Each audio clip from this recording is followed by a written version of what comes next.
What's up everybody and welcome back to the channel. And like many of you, I think you might be playing Tribes of Midgard, which launched yesterday for me, and I've basically spent about 8 to 9 hours with the game. So I just wanted to release a short video which would be a little bit of my first impressions, but also some 5 quick tips to basically just get you into later rounds, or more specifically I guess we could say later days.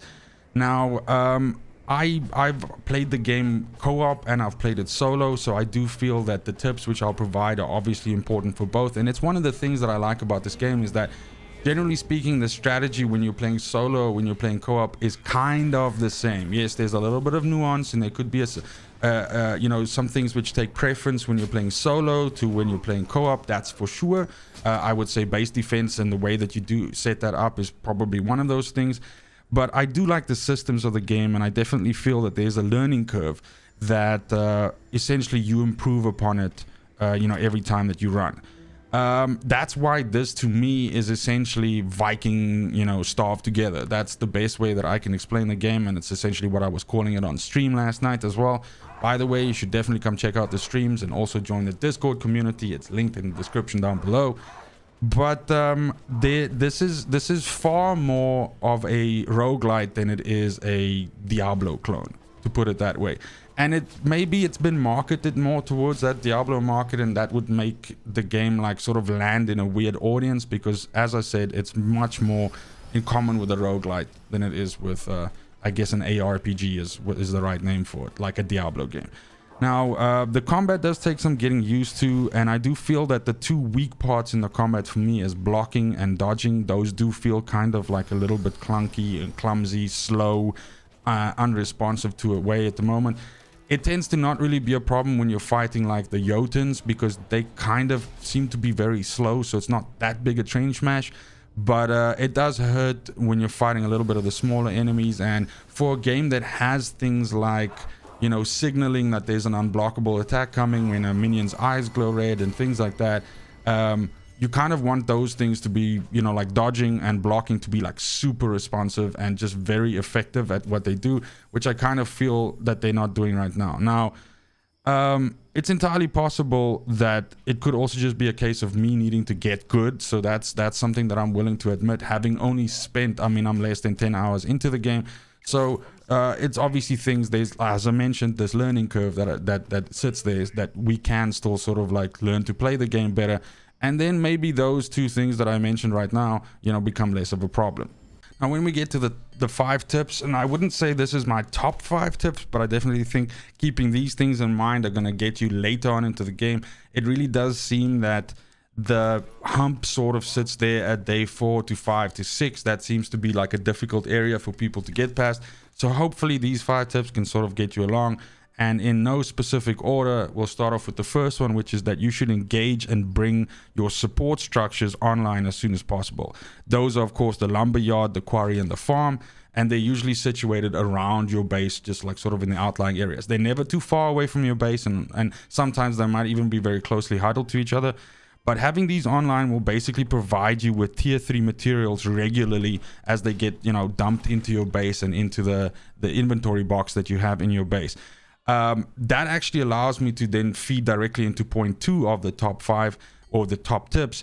And point 2 is that with these materials constantly being pumped into your base, you can then concentrate on bringing your towers as well as your walls, your doors up as soon as possible. Tier 3 towers and tier 3 walls are ridiculously OP, especially at early levels where they can soak up a lot of damage and also dish out a lot of damage via the towers as well.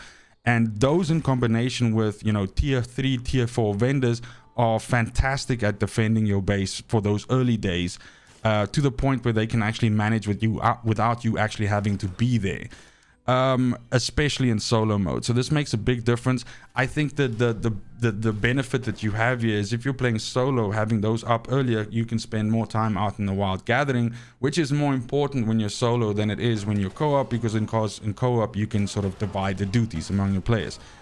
When we look at the third tip, I would say bear in mind that this game has elements in it. These elements are, of course, fire, ice, let's say dark and lightning, I guess, or you could say void and lightning or whatever, but you have these 4 elements which are like each other's foils. So fire beats ice and vice versa, as well as lightning beating dark and vice versa. Now remember this, because your weapons, from your bows, your axes, your swords, your hammers, all of that can have these elemental qualities. And this can drastically improve your DPS against monsters that are weak to a certain element. So as for example, the hell fiends that come at night and assault your base are extremely weak to lightning. So the faster you can get yourself a lightning bow or a lightning axe or something like that, you're gonna be able to cut these enemies down a lot quicker. And the same thing is true for the Jotun. The Jotun come in elemental flavors as well. So you can only equip 2 weapons at once, but you can carry more weapons than that. And swapping them is really, really quick and easy. You just go into the inventory and swap them out. So carrying 2 or 3 different elements worth of the weapons is really going to go a long way to getting you better equipped for certain fights and obviously dealing more damage. When we get to step 4, if you're looking for specific high-level material and you're just not having any luck, I'll give you an example. In one of my games, I really struggled to find amethyst. Now, what you have to bear in mind is that in the outlying areas, once you start exploring more of the map, you can find vendors that not only actually buy stuff for you for souls, but that also sell some of these level 3 ingredients or materials for souls. So I was actually able to find a sorcerer quite near to a shrine that was selling amethyst for 100, an amethyst, which was very affordable at that point in time, and I was able to get the amethyst that I needed. So bear that in mind. If there's a specific material that's holding you back, don't be afraid to go out looking for a vendor that might actually be able to help you with that. Then the last tip of the 5, don't be afraid to abandon a world that is doomed. So the Bifrost, which is your way to extract out of a world, becomes available once you kill the first Jotun. Now, it's entirely possible that you might play and around day 8, 9, 10 or something like that, you just realize that this world is doomed. You still haven't started on the bridge. The monsters are becoming more and more difficult for you to kill. And at this point in time, an option is surely to take the Bifrost and extract out. What you have to remember, though, is that the golden horns that you earn during the game, so whether you're picking them up from monsters that you kill, or whether you're getting them from Jotun that you kill, or anything else for that matter, if they come out of a chest or anything, because it can come from anywhere, those need to be either taken out by finishing the game, in other words finishing the saga, which in any case would mean extracting by the Bifrost, or by just leaving earlier. So if you don't do that and you're in the world when it dies, when your tree dies, you lose any accumulated golden horns that you got up to that point. So the only way to keep them is to extract them. So bear that in mind. Also, extracting via the Bifrost guarantees you a higher XP percentage as well. So there really is merit in kind of like starting to realize which runs are more successful than others, and kind of like seeing the writing on the wall and the world turning slightly pear-shaped, and making a executive decision to fucking book and basically leave via the Bifrost. You'll get more XP, you'll keep the 1, 2, 3 or whatever horns that you accumulated at that point, and you'll be smarter and faster and wiser for the next run. But that's it. Those are my first impressions of the game, as well as some tips for there. Keep an eye on the channel for more content around this game coming. I'm really enjoying playing it solo, but also co-op. So there's going to be a lot more of that. Keep an eye out for any streams that might be happening. I'll be sure to announce them on the channel. But more importantly, let me know in the comments down below what you think of this game. Are you still on the fence about whether you should get it? Have you taken the plunge? And just in general, what are your thoughts on it?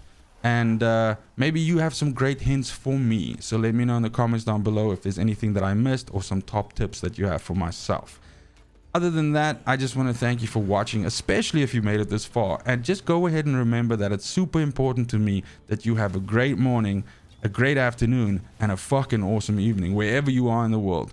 And until next video, fucking cheers. They want the best of me now, best of me now, best of me now, best of me. They want the best of me now, best of me now, best of me now, best of me.